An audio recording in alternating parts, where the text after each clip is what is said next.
Flor Misrachi pregunta hoy con Diego Fábrega, especialista en normativa ambiental que incluye normativa en cierre de minas. Bienvenido, Diego. La de Minera Panamá es una mina que no se cierra cuando finaliza la extracción o se agota el recurso, sino por una decisión judicial. Eso hace diferente el panorama. Pareciéramos estar como sin brújula, como que no queda claro qué hay que hacer, cuánto costaría, quién tiene que hacerlo, cuál es el camino a seguir, porque no es claro. Hay un ejemplo que comparan con el de Panamá y es el de Infinito Gold contra el gobierno de Costa Rica. ¿Son realmente similares estos dos casos o no necesariamente? Bueno, primero que todo, buenos días, Flor, gracias por recibirme en tu programa. En el caso de Infinito Gold, bueno, en ambos casos, en verdad, fue un poco el clamor de la ciudadanía lo que llevó, y bueno, también ciertas violaciones a la Constitución, lo que llevaron a que cerraran estas concesiones en ambos países. Primero que todo, en Costa Rica, la concesión se dio en el 2002 y era una concesión para extraer oro. Esta concesión automáticamente llamó las alarmas de diferentes grupos ambientalistas y la ciudadanía que decían que la concesión en el estado de Cruzitas, en Costa Rica, violaba sus derechos a un ambiente saludable. Poco después, en el 2004, empezó una gran batalla legal que hacia el 2011 terminó en la prohibición de la minería a tajo abierto en Costa Rica. Y poco después, en el 2014, entonces el gobierno la compañía Infinito Gold entonces abrió el arbitraje en contra del gobierno de Costa Rica por violaciones al contrato y cosas por el estilo. Ese proceso específicamente se extendió como hasta el 2021, así que estamos hablando de casi 7 años de arbitraje. Y similitudes y diferencias. Bueno, yo creo que el gobierno de Costa Rica y por lo menos la gente de Costa Rica tuvo la suerte de que allá no se llegó a explorar antes de que la ciudadanía empezara a tirar sus alarmas, a decir que ellos no querían eso. Diferente que aquí en Panamá, que bueno, esa área específicamente de Donoso, a través de diferentes mineras, primero Minera Petaquilla y ahora Cobre Panamá a través de First Quantum, han estado explorando el área por casi 26 años desde 1997. ¿Ahí habían empezado a extraer los minerales en Costa Rica o no? En Costa Rica no habían empezado a extraer los minerales todavía. Aquí es diferente ya que bueno, la concesión ha pasado por 2 manos. Las reglas del juego han sido diferentes a través de los 26 años y por eso es que es bastante necesario entonces tener una mejor idea de qué ha ocurrido en esa concesión desde que se otorgó la concesión. ¿Qué necesitamos para tener un cierre seguro y ordenado? Bueno, si te lo pudiera decir en diferentes planos, primero que todo se tendría que hacer un seguimiento al estudio de impacto ambiental actual y eso se haría en carácter de ya del cierre de la mina. Este seguimiento lo harían los auditores ambientales que trabajan por parte de la mina. Esto lo estamos hablando a nivel de la reglamentación de los estudios de impacto ambiental y entonces básicamente se haría este seguimiento a través de los auditores y después el proceso llevaría a que el Ministerio de Ambiente recibiera este informe y entonces tendría que hacer una visita de campo con los auditores y entonces la unidad sectorial ambiental de esa área para ver cuáles han sido las faltas. O sea que lo que necesitamos básicamente es información. Sí, lo que necesitamos básicamente es información. ¿Y esa información existe? Bueno, sí, el carácter de la información, por lo menos a nivel del Ministerio de Ambiente, es pública. Si podemos ver otras áreas donde podríamos encontrar esta información dentro de nuestra normativa específicamente, podemos incurrir a la Ley de Recursos Minerales. El MISI. Bueno, sí, lo que se había mencionado antes del MISI, que el MISI a través de la Ley de Recursos Minerales, específicamente la Dirección General de Recursos Minerales del MISI, tiene que recibir reportes anuales de todo lo que compete a las operaciones de la concesionaria. Y en estos reportes habla de cómo se ha operado la mina, cuáles han sido, cuánto dinero han obtenido de la extracción, qué diferentes tipos de metales han extraído, se han encontrado grandes cantidades de otros metales, y entonces ahí tendrían que pedir una concesión aparte, como pedir un permiso para poder extraer esos metales también, cuáles han sido las medidas, si se han incurrido algún tipo de instancia ambiental que han tenido que corregir con ayuda del MISI o con fiscalización del MISI. Pero lo que pasa específicamente es que si nos vamos al articulado del Código Minero, por lo menos, si me acuerdo correctamente, es del artículo 94 al 98. Habla sobre qué es lo que deben incluir estos informes, pero también habla que esta información está categorizada como secreta. Exacto, no son reportes públicos.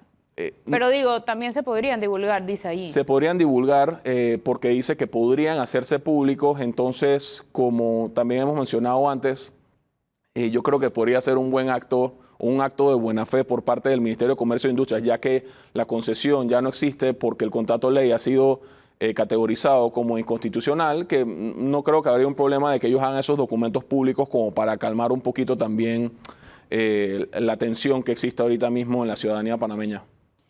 En teoría, la información debería entonces levantarla el Ministerio de Ambiente, pero el ministro de Ambiente ha sido consultor minero y además ha hablado abiertamente en favor de la mina. ¿Podría esperarse entonces una auditoría seria, objetiva, independiente, estricta en ese sentido? A mí me parece que el Ministerio de Ambiente, bueno, me parece y también lo tengo por experiencia, el Ministerio de Ambiente es enteramente procesal, ellos tienen sus manuales de cómo ellos se manejan y yo creo que las inclinaciones del ministro no van a afectar la objetividad de los reportes emitidos por el Ministerio de Ambiente.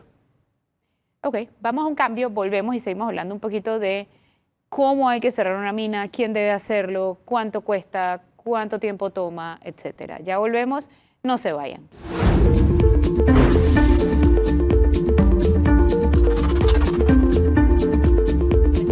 Y pregunta, hoy con Diego Fábrega, experto en normativa ambiental. Diego, ¿la mina debe operar durante el arbitraje o el cierre debe ser paralelo al arbitraje?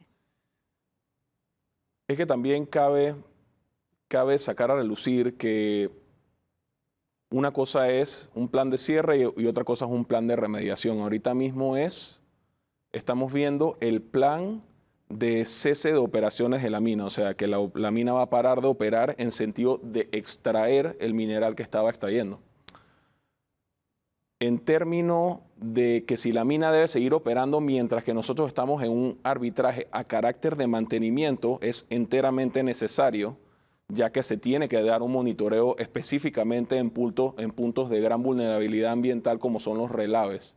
Yo creo que también hay varias líneas de cuáles son las movidas a seguir o por lo menos la intencionalidad a través de First Quantum y nuestro gobierno, y se ha mencionado de que First Quantum quisiera poder facultar a ciertas personas que trabajan con ellos para que se queden en el proyecto mediado por el gobierno para hacer el mantenimiento, ya que ellos son los que conocen más que nada cómo funciona esa infraestructura. ¿Quién debe realmente cerrar la mina? ¿El gobierno mismo?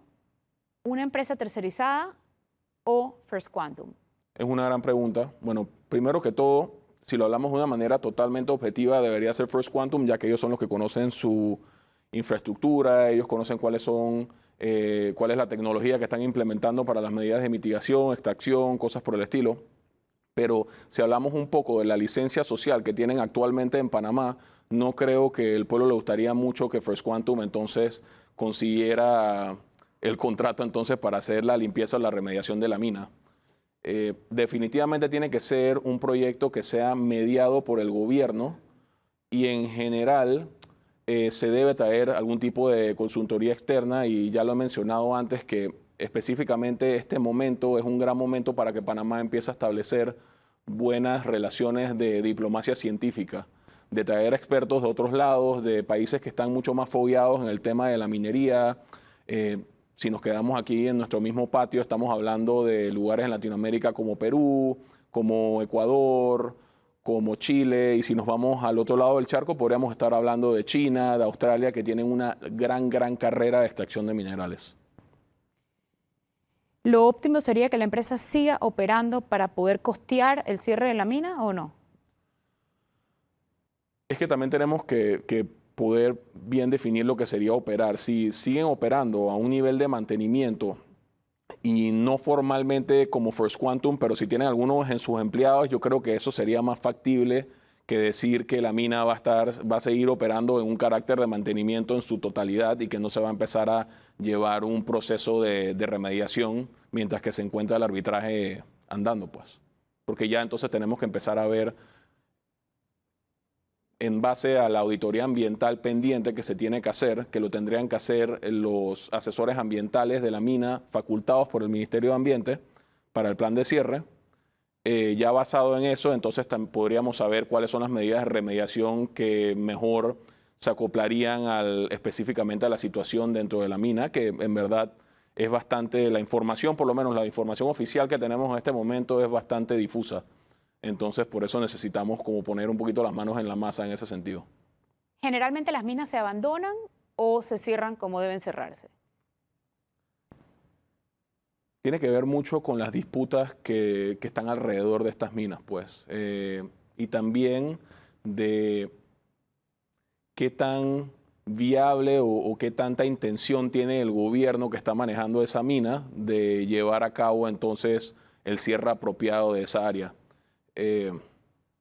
No hablando de minas, pero específicamente de extracción de minerales, yo creo que si no me equivoco, en Ecuador han habido varios casos en donde los campos donde se extraen los hidrocarbonos, donde se extrae el petróleo, usualmente se dejan abandonados por que hay no hay como una claridad de cuáles son la intencionalidad del gobierno más allá de simplemente extraer el petróleo. Pues entonces, en ese tipo de instancias creo que hay más casos y en general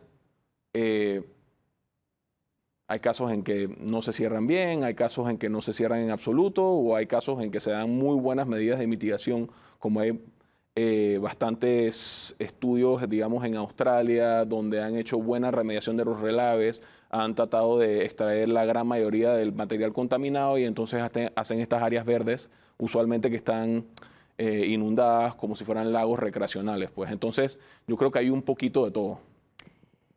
¿Cuánto tiempo podría demorar el cierre de la mina en Panamá y cuánto podría costar? Es una pregunta bastante complicada porque hay tantos factores que tenemos que ver. Tenemos que ver la ubicación de la mina, que se ha estado extrayendo, por cuánto tiempo se ha estado extrayendo. En el caso de Panamá específicamente, todavía no contamos con la información adecuada, como lo hemos hablado ya hoy, en sentido de cuál es el estado actual del área de la concesión. Si tuviéramos que hablar de un promedio a nivel mundial, creo que se estima que con muy buenas medidas de mitigación pueden ser un par de años. Se puede extender como hasta 10 años. ¿Un par es dos? Ah, sí, 2 años. Se podría extender hasta 10 años dependiendo del tamaño, pero ahí estamos hablando específicamente del uso del material de los relaves que usualmente está contaminado. Bueno, no usualmente, en verdad casi todo el tiempo está contaminado. La gran interrogante y lo que podría extender mucho más el tiempo de la remediación de la mina sería si el agua que está alrededor de la mina, ya sean las aguas superficiales o las aguas subterráneas, se encuentran contaminadas, ya que las medidas de remediación para fuentes de agua son muy pocas comparadas con lo que se puede hacer con un relave. El relave, tú puedes poner una capa fértil encima del relave y poner diferentes tipos de vegetación que absorben estos metales pesados. Se puede utilizar para crear fertilizantes, se pueden utilizar como aditivos para el concreto, pero si entramos entonces el tema de la remediación del agua, estamos hablando de que solamente el tiempo y el monitoreo es lo que va a hacer que esas fuentes de contaminación se vayan diluyendo con el tiempo, básicamente. ¿Cuáles serían las consecuencias de cerrar la mina abruptamente? En un escenario hipotético en el cual la mina se cerrara abruptamente y entonces no hubiera habido buen mantenimiento de los relaves y otros puntos de contaminación dentro de la mina, estamos hablando de un posible daño ambiental bastante grande, ya que específicamente dentro de los relaves, como ya te mencioné, esos son puntos de contaminación específicos que se pueden manejar de una mejor manera, pero la contaminación que sale del relave a través del agua y que entra en nuestras aguas superficiales y en las aguas subterráneas puede tener consecuencias catastróficas para la salud pública, para nuestra biodiversidad, para nuestros mares, para la pesca. Entonces, por eso, considerando este peor escenario, que no es el escenario actual porque no sabemos, o sea, no tenemos idea de qué es lo que está ocurriendo allá adentro, pero dentro de ese escenario estamos hablando de remediaciones de millones hasta billones de dólares en reubicar a las personas, darles otras fuentes de agua, hacer caracterizaciones de la vida del mar y qué está contaminada está. Estamos hablando de un proyecto de remediación gigante. Vamos a un cambio, ya volvemos. No se vayan, esto es Flor Misrachi Pregunta.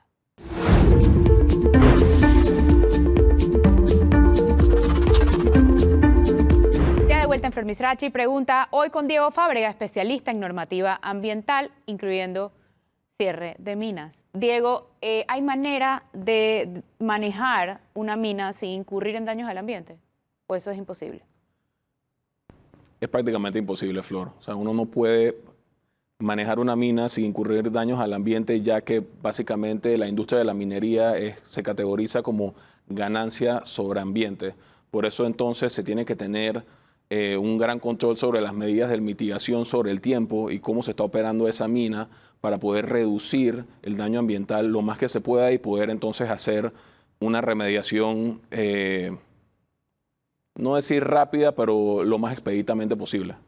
La parte ambiental del contrato, que ya es inconstitucional, ¿nos ponía como país en ventaja o en desventaja frente a la empresa? La parte ambiental. Es que la parte ambiental del contrato se refería a nuestra normativa específicamente. Entonces, en el contrato no existían tantas estipulaciones ambientales. Si entráramos a la situación en la que estamos, digamos que el contrato no hubiera sido hecho inconstitucional y entonces el gobierno panameño hubiera optado por derogar la ley y básicamente entonces recuperar el terreno que se dio para la concesión, nosotros entonces hubiéramos tenido que remunerar a la mina con un valor, con el valor actual del terreno en el mercado, y entonces esa evaluación se hubiera tenido que hacer por unos bancos de inversión, cosas por el estilo. Y si esa instancia entonces no hubiera podido llegar a un acuerdo entre la concesionaria y nosotros, entonces hubiéramos tenido que entrar a los temas del arbitraje a través de la Cámara de Comercio Internacional y entonces el Tratado de Libre Comercio entre Canadá y Panamá. El Código Minero de Panamá data de 1966, un decreto del 66. La realidad evidentemente es muy distinta. ¿Qué habría que hacer, cambiarle, quitarle, actualizarle para que fuera más robusto? Yo creo que ese trabajo específicamente es algo que se tiene que evaluar por un panel de expertos multidisciplinarios. Tenemos que ver qué áreas se podrían robustecer. Si yo te pudiera decir específicamente ahorita mismo, creo que esta caracterización de la información secreta es un poco contraproducente. O sea, debería ser hecha pública como la es toda la información que viene del Ministerio de Ambiente. Y si te pudiera hablar específicamente de otra parte, serían las sanciones que se dan a través del Código Minero. Son ya que multas estamos hablando. ridículas. Sí, son un poco, por decir viejas, vienen de los años 60. Creo que no te podría decir específicamente, pero creo que la peor sanción que hay dentro del Código Minero son como $500 o $1,000 o algo por el estilo. Y esos son en instancias de que te encuentran extrayendo algún tipo de mineral ilegalmente. En cuanto al ambiente, ¿qué proyectos interesantes, importantes sobre todo, están engavetados en la Asamblea? Si te pudiera hablar de dos temáticas, Flor, de proyectos importantes que están engavetados en la Asamblea, ya que no han sido abordados por diputados, serían la gestión de los recursos hídricos, que creo que data alrededor del 2014 el proyecto que ha estado dando vueltas por ahí. Varios diputados como que le han puesto su nombre, pero como que no ha pasado expeditamente por el proceso legislativo. 9 años. 9 años. Y por experiencia propia, hablándote de proyectos que yo abordé dentro del Ministerio de Ambiente y en algún momento también en la Asamblea Nacional, sería la codificación de la legislación ambiental de Panamá. ¿Trabajaste en la Asamblea para la Comisión Especial de la Legislación Ambiental? Primero trabajé para una comisión especial codificadora de ambiente, que esa fue liderada por el diputado Luis Barría, con un panel de expertos en el cual se redactó el código. Después pasé a la Comisión de Población, Ambiente y Desarrollo, donde hacía más que nada reportes de viabilidad legal y técnica de diferentes proyectos que estaban entrando antes de entrar al proceso legislativo, y después entonces las mediaciones de las reuniones de participación ciudadana antes de que entrara al pleno de la Asamblea. ¿Qué pasó con ese documento que hicieron del Código de Ambiente de Panamá? Bueno, poco después me llamaron en enero del 2021 a a la Dirección de Política Ambiental del Ministerio de Ambiente para entonces reabordar el proyecto. Ahí la intención del Ministerio de Ambiente era robustecer ese proyecto y entonces se volvió a reevaluar con un panel de expertos, economistas ambientales, personas institucionales, y al final entonces se presentó al ministerio el proyecto más robustecido. Entonces yo creo que todas las personas que trabajamos en ese proyecto sabemos que en el momento en que se quiera tomar ese proyecto y moverlo hacia la Asamblea, el proyecto ya representa un poco mejor la estructura legislativa ambiental de Panamá y creo que tiene mucho mejor chance de que pase y que sea promulgado como una ley de la República de Panamá. O sea, ¿qué pasó cuando lo entregaron? Nada. La tarea que nos pusieron ahí fue robustecer el código. Ya lo que competía en poner ese código en acción se salía de mi función en el Ministerio de Ambiente. Yo fui ahí a actuar como un técnico en legislación ambiental. Más allá de eso, yo estoy orgulloso de lo que yo hice ahí y sé que lo que nosotros pusimos hacia adelante era un código mucho más robusto. ¿Qué ha quedado por ahora en nada? Por ahora es un pendiente, como es la gestión de los recursos hídricos de Panamá y probablemente otros proyectos que están en la Asamblea, y que en el momento en que tengamos una bancada de diputados que sea más activa en ese sentido, yo creo que entonces vamos a poder reabordar estos proyectos, ya que son proyectos que competen de gran manera al desarrollo sostenible y a la salud ambiental de nuestro país. Muchísimas gracias por acompañarnos, Diego, y ustedes también que tengan excelente día.